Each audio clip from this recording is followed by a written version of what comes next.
Hello everyone, मैं अनूप चौधरी स्वागत करता हूं आपका अपनी channel study with Anoop Chaudhary में। मैं बात कर रहा हूं भारतीय संविधान की। और कल हमने भारतीय संविधान को रेगुलेटिंग एक्ट तक पढ़ा था।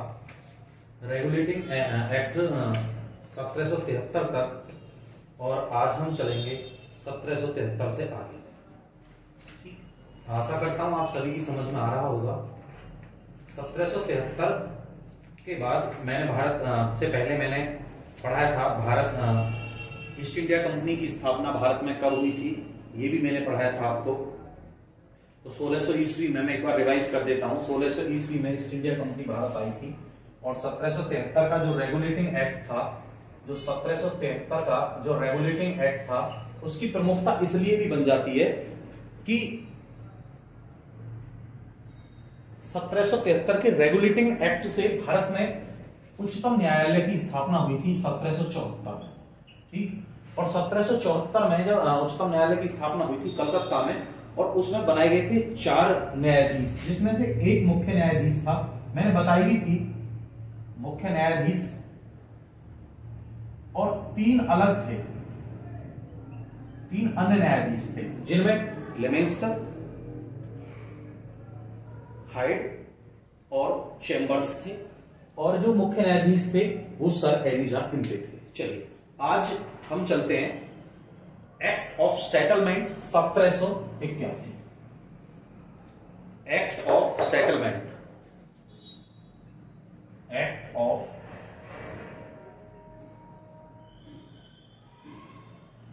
ऑफ सेटलमेंट 1781 में ये भारत आई थी। अंग्रेजों ने जब से 1600 ईस्वी में जब ईस्ट इंडिया कंपनी की स्थापना की थी, तो अंग्रेजों ने तभी से अपने नियम बनाने प्रारंभ कर दिए थे अलग अलग।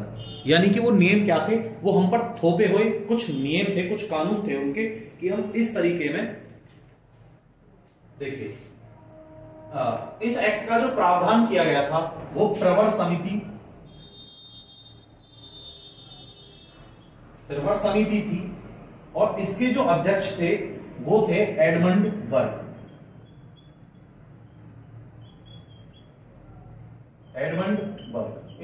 एडमंड बर्ग ने सुझाव दिए थे प्रवर समिति के लिए, और इन्होंने कहा कि इस एक्ट को, यानी कि एक्ट ऑफ सेटलमेंट को पास किया जाए। प्रवर समिति की स्थापना की गई, उसके अध्यक्ष बनाए गए एडमंड बर्ग, और उन्होंने कहा कि इस एक्ट को पास किया जाए इनके सुझाव पर, और इसे बंगाल, इस एक्ट को जो जाना जाता है वो बंगाल जुडिकेचर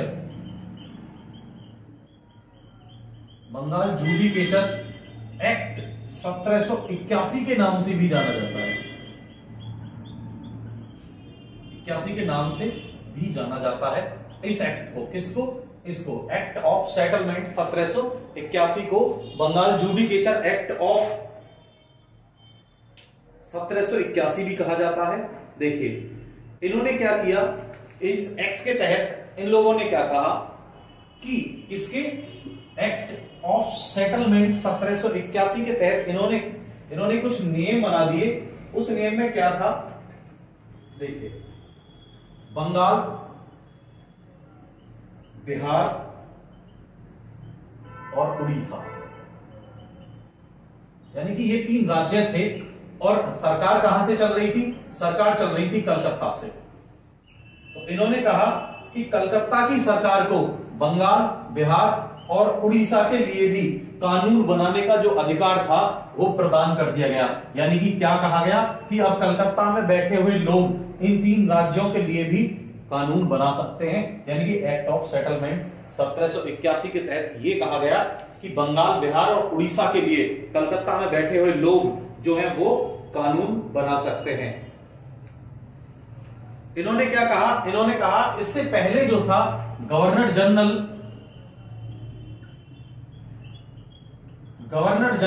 सुप्रीम कोर्ट जो कलकत्ता में था, गवर्नर जनरल जब स्थापना हुई थी 1774 में, तो गवर्नर जनरल को भी इसके अधीन लिया गया था।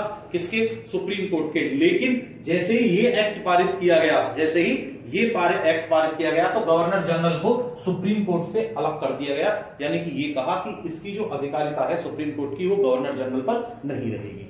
ठीक है, नेक्स्ट देखते हैं क्या कह रहा है। उसने आगे कहा कि सर्वोच्च न्यायालय, जो सर्वोच्च न्यायालय था, दो काम किए, यानी कि पहला क्या किया कि जनरल, जो गवर्नर जनरल था उसको अलग कर दिया गया। ठीक, दूसरा था सर्वोच्च न्यायालय की जो शक्ति थी यानी कि ताकत जो थी उसको थोड़ा सीमित और किया गया, और सीमित करने के बाद यह कर दिया गया कि उसकी जो राजस्व अधिकारिता थी, क्या थी, राजस्व अधिकारिता, उसको भी समाप्त कर दिया गया। इन्होंने कहा कि दो शक्तियों को हटा दीजिए सर्वोच्च न्यायालय से तो उसके हाथ में कुछ नहीं रहेगा, और वही दोनों ही कंडीशन आज भारत में लागू है। ठीक, ये इस बात का विशेष कर ध्यान रखें आप, यानी कि 1781 के एक्ट ऑफ सेटलमेंट से तीन बातें बिल्कुल स्पष्ट तरीके में निकल कर आ रही हैं। कौन कौन सी? कलकत्ता में जो सरकार बनी हुई थी उसको अधिकार दिए गए बंगाल, बिहार और उड़ीसा में कानून बनाने के, पहली बात, मुख्य बात। दूसरी बात, गवर्नर जनरल को सुप्रीम कोर्ट की अधिकारिता से अलग कर दिया गया, और जो राजस्व अधिकारिता थी सुप्रीम कोर्ट की, उसको भी, राजस्व अधिकारिता को भी सुप्रीम कोर्ट से अलग कर दिया गया। यानी कि इन तीन बातों का विशेष ध्यान रखें 1781 के एक्ट में। चलिए नेक्स्ट चल रहे हैं, नेक्स्ट क्या कह रहा है? नेक्स्ट आता है पिट्स इंडिया एक्ट।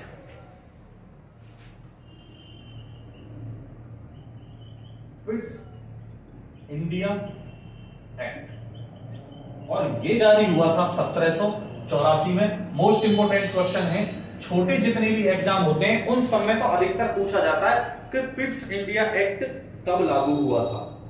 ठीक, तो पिट्स इंडिया एक्ट 1784 में भारत आया था, और देखिए इसे जो कहा गया है, इसे, ये जो था पहला एक संवैधानिक दस्तावेज था, यानी कि कानूनी जो एक लेटर था वो था, पहला संवैधानिक दस्तावेज कहा गया है इसे, पहला संवैधानिक दस्तावेज इसे कहा गया। और यह कहा गया कि कंपनी अपने व्यापारिक और राजनीतिक, कंपनी के जो व्यापारिक और जो राजनीतिक थे, यानी कि व्यापार और राजनीति दोनों को अलग अलग कर दिया गया। यह कहा गया कि इस एक्ट के तहत यह कहा गया कि आप व्यापार और राजनीति को एक साथ लेकर नहीं चल सकते, आप व्यापार अलग, यानी कि व्यापारिक और राजनीतिक जो क्रियाकलाप थे जो एक साथ चल रहे थे उन दोनों को अलग कर दिया गया इस एक्ट के तहत, 1784 के एक्ट के तहत। देखिए मैं एक चीज और बता देता हूं, इस एक्ट का जो शीर्षक था वो था भारत में, इस एक्ट का शीर्षक था भारत में ब्रिटिश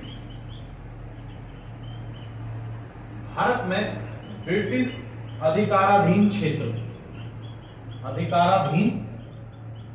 क्षेत्र, यानी कि अंग्रेजों ने कहा कि जो भी है इस एक्ट के तहत, यानी कि उस पे एक नोट चिपका दिया गया कि ये जो क्षेत्र है ये हमारा है।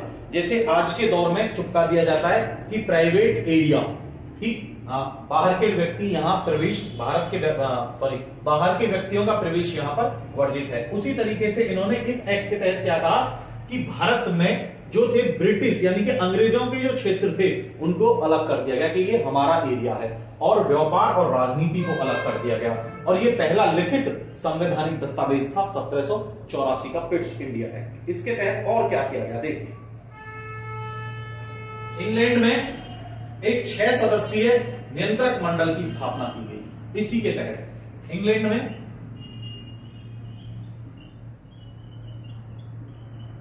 6 सदस्यीय नियंत्रक मंडल की स्थापना की गई।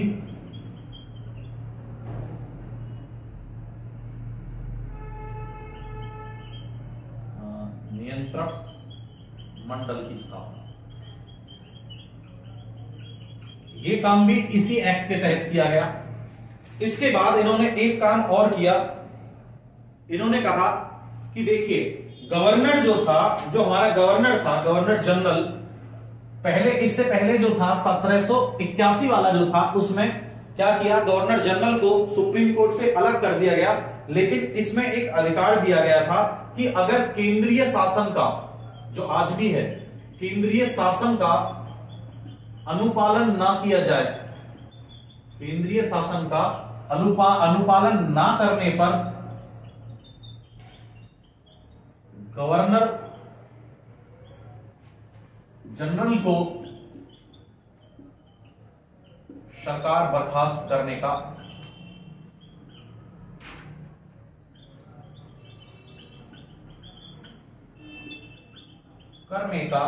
अधिकार दिया गया, बर्खास्त करने का अधिकार दिया। ये कह रहा है केंद्रीय शासन, यानी कि जो शासन केंद्र चला रहा है और उसका अनुपालन अगर कोई भी सरकार नहीं करती है, तो गवर्नर जनरल उस राज्य की सरकार को बर्खास्त कर सकता है, यानी कि उसे परिवर्तित कर सकता है। तो नेक्स्ट है, नेक्स्ट क्या कह रहा है ये, नेक्स्ट कह रहा है भारत में नियुक्त अंग्रेज अधिकारियों के अवैध कार्यों पर, यानी कि क्या कहा है, भारत में नियुक्त अंग्रेज अधिकारी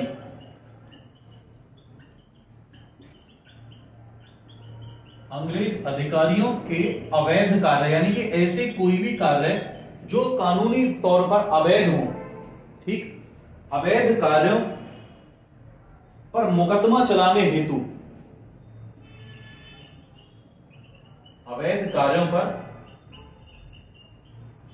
मुकदमा चलाने हेतु एक कोर्ट की स्थापना की गई, एक कोर्ट की स्थापना की गई। कहां? इंग्लैंड में। कहां की गई? इंग्लैंड में की गई, ताकि जो आदमी, जो व्यक्ति कोई भी काम, यानी कि जो अंग्रेज अधिकारी भारत में हमने लगा रखे हैं, अगर वो कोई भी ऐसा काम करते हैं जो अवैध हो, कैसा काम करते हैं जो अवैध हो, हर तरीके से गैर कानूनी हो, उस कार्य को रोकने के लिए, उन पर मुकदमा चलाने के लिए इंग्लैंड में एक कोर्ट बनाया गया, और उस कोर्ट के लिए उन्हें अधिकार दिया गया कि कोई भी अधिकारी अगर अवैध, यानी कि गैर कानूनी काम करता है, कोई अत्याचार करता है, रिश्वत लेता है या बिना लाइसेंस के व्यापार करता है, तो उस व्यक्ति पर मुकदमा चलाया जाएगा। कहां? इंग्लैंड की कोर्ट में। ये बात भी विशेषकर आप याद रखें।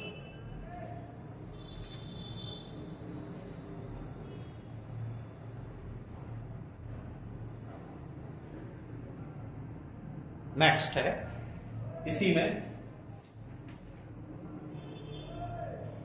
इस एक्ट के तहत कंपनी के, यानी कि ये जो एक्ट बनाया गया, इसमें कहा गया, दोबारा से फिर बता रहा हूं मैं, इस एक्ट में भी ये प्रतिबंध लगाया गया था कि कंपनी के जो कर्मचारी हैं वो किसी से भी कोई गिफ्ट नहीं लेंगे, ठीक। एक और एक नया नियम इसमें बनाया गया कि गवर्नर जनरल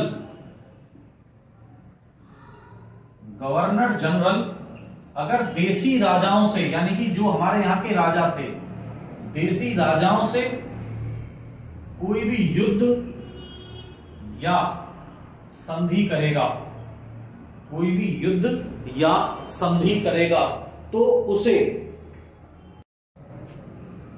गवर्नर जनरल, अगर गवर्नर जनरल क्या करेगा, देसी राजाओं से युद्ध करेगा या संधि करेगा, इस नियम के तहत युद्ध करेगा या संधि करेगा, तो उसको कंपनी के डायरेक्टर्स से अनुमति लेनी होगी, यानी कि ये बताना होगा उनको, अनुमति का मतलब होता है परमिशन, उनको ये बताना होगा कि मैं अब इन राजाओं पर आक्रमण करने जा रहा हूं या मैं उनसे मेल करने जा रहा हूं, यानी कि संधि करने जा रहा हूं। इस चीज का आपको बहुत ही ज्यादा विशेष ध्यान रखना है कि उन्होंने क्या कहा था और क्या किया। चलिए, इसके बाद मैं आपको पढ़ा रहा हूं 1776 का अधिनियम।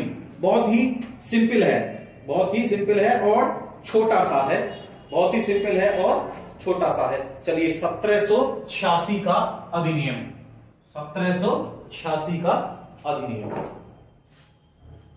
1786 का अधिनियम क्या कह रहा है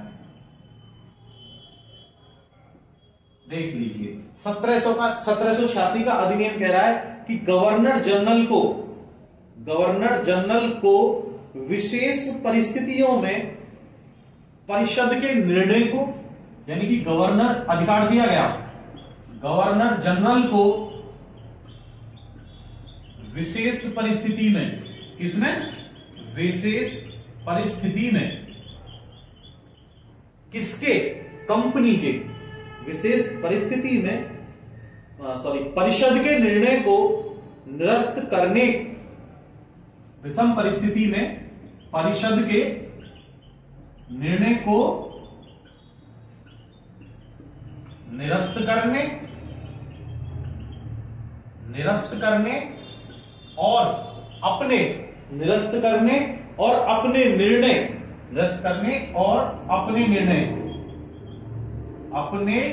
निर्णय लागू करने का अधिकार दिया गया, निर्णय लागू करने का अधिकार प्रदान किया गया। यानी कि उसने कहा, इस अधिनियम ने क्या कहा 1786 ने, कि भाई जब गवर्नर जनरल है, यानी कि किसी प्रांत का राजा है, तो आप अपने निर्णय क्यों थोप रहे हैं। यानी कि ये कहा गया कि गवर्नर जनरल अगर किसी नियम को किसी विशेष परिस्थिति में लागू करना चाहता है, निरस्त करना चाहता है, तो उसे निरस्त कर दे, और किसी को लागू करना चाहता है तो वो उसको लागू कर दे। यानी कि ऐसा कोई भी नियम जो उसे लगता है कि ये नियम सही नहीं है विषम परिस्थिति के लिए, तो वो अपना कोई भी नियम लागू कर सकता है। नेक्स्ट, इसका एक और था,